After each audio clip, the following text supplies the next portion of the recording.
আমার ঘুড়ি, কবি উৎপল কুমার ধারা। বাচ্চা বুড়ো সবার মনে সাজিয়ে খুশির মেলা, হরেক রকম উড়ছে ঘুড়ি আজকে সকাল বেলা।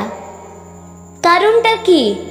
কারণটা কি সবাই তো আর জানে, বাজছে কেন খুশির মাদল সবার মনে প্রাণে। আজ যে স্বাধীনতা দিবস, সবার সকল পাওয়ায়, সবাই মিলে ভারত মাতার বন্দনা গান গাওয়া। তেরঙ্গা রং আমার ঘুড়ির অনেকটা দূর নিচে, ছুটছে সবার ঘুড়ি আমার ঘুড়ির পিছে পিছে। উড়ছে ঘুড়ি মেঘের কোলে নানান রঙের কত, উচ্চে উঠতে পারছে না কেউ আমার ঘুড়ির মতো। নমস্কার।